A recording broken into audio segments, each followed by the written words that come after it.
ஒருவேளை இந்த சர்ச்சைகள் அரசியலில் நிரந்தர நண்பரும் இல்லை எதிரியும் இல்லை என்ற கருத்துக்கேற்ப ஒருவேளை தாவேக்கா இந்த அதிமுக பாஜக கூட்டணியில் இணைய நேர்ந்தால் அது வந்து ஒரு உங்களுக்கு வெற்றிக்கு உதவுவதாக இருக்குமா? நீங்க என்ன ஃபீல் பண்றீங்க? வாய்ப்பே இல்லைங்கிறீங்களா?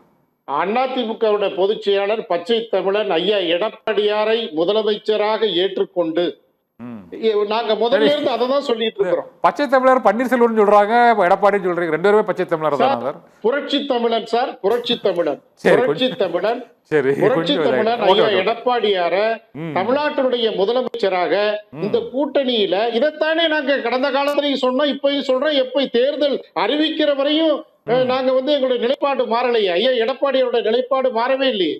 புதுக்கோட்டை சார், ஒரு சின்ன செய்தி, ஒரு சின்ன தகவல், ஒரு உங்களுக்கு தகவலாக தான் சொல்கிறத, அன்அஃபிஷியல் தான். இதில் வந்து தமிழக வெற்றி கழகம் இந்த தேசிய ஜனநாயக கூட்டணியில் இணைந்தால் அவருக்கு துணை முதலமைச்சர் பதவி, 70 எம்எல்ஏக்கள் சீட் மற்றும் அமைச்சர்கள் 5 அமைச்சர்கள் என்றெல்லாம் தேசிய ஜனநாயக கூட்டணியில் அவரிடம் ஆந்திர மாநிலத்தில் உள்ள நடிகர் மூலமாக ஒரு பேச்சுவார்த்தை நடைபெற்று வருவதாக ஒரு தகவல் வருது. ஒருவேளை இது போன்ற ஒரு உடன்பாடு ஏற்பட்டால் அந்த முதலமைச்சர் பதவியை வந்து பகிர்ந்து கொள்வதற்கு அதிமுக தலைமை முன் வருமா, அல்லது தங்களது கூட்டணியில் அது தேசிய ஜனநாயக கூட்டணி கட்சி பாரதிய ஜனதா கட்சியின் நிபந்தனைகள் என்று அதை புறந்தள்ளி விட்டு போயிருவீங்களா? இல்ல, நிபந்தனைகளே இங்க வந்து இந்த கூட்டணிக்கு பொருந்தாது.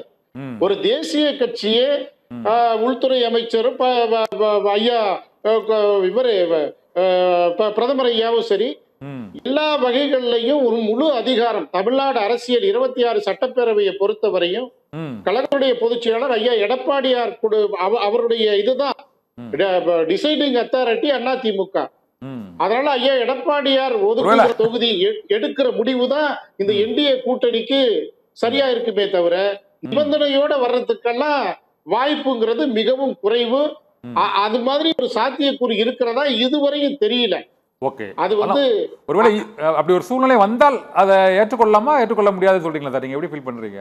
அததான் சொல்றேன். அதிமுகவினுடைய அதிமுகவினுடைய நோக்கம் இன்றைக்கு வந்து திமுகவை அப்புறப்படுத்துறதுக்கு ஐயா எடப்பாடியாருடைய தலையை ஏற்றுக்கொண்டு வருகின்ற கூட்டணி. அது இந்த கட்சியா இருந்தா அதை பத்தி ஒன்னும் அது எதிர்கருத்து இல்ல. இன்னைக்கு திமுகவை அப்புறப்படுத்துறதுக்கு அந்த நோக்கத்தை மட்டுமே மையப்படுத்தி வரணும். வந்தா என்டிஏ கூட்டணி அதிமுக கூட்டணி யாரா இருந்தாலும் வரவேற்கும். ஆனா அது ஒரு நிபந்தனைகளோட வர்றதா இருந்தா அது சாத்தியம் இல்ல, அது பொருந்தாது. ஏன்னா காங்கிரஸ் நம்பி நீண்ட தூரம் பயணம் பண்ணி காங்கிரஸ் வந்து விஜய காமிச்சு சீட்டு வாங்கிட்டு அவங்க ஜம்ப் ஆயிட்டாங்க. அப்ப தாவேக்கா அரசியல்ல அவரை நம்பி இருக்கிற அரசியல் தொண்டர்களுக்கும் அவரை நம்பி வந்திருக்கிறவங்களுக்கும் வழிகாட்டணும் அப்படின்னா அவங்க வந்து நிறைய மனமாற்றங்கள் அவங்களுக்கு தேவை. அவங்க அரசியல நெடுந்தூரம் பயணம் பண்ணணும் அப்படின்னா என்டிஏ கூட்டணியில அவங்க வந்து எந்த நிபந்தனையும் இல்லாம வந்தா அதை வந்து அதிமுக பரிசீலிக்கும். அதுல மாற்று கருத்து இல்ல. நிபந்தனைகளை ஏற்க முடியாது. ஆனா உள்துறை அமைச்சர் அமித்ஷா சொன்னா என்ன ஆகும்னு தெரியாது இப்போதைக்கு நிலவரம். சார், தமிழ்நாட்டுடைய தலைவர் ஐயா எடப்பாடியார் தான் இந்த கூட்டணிக்கு தலைவர். அவர் எடுக்கிற முடிவுக்கு அவர் தான் முடிவு பண்ணுவார். அந்த முடிவு ஏத்துக்கிடுவீங்க? நிச்சயமா சார். சரி, ஓகே. முதல் கட்ட கருத்தை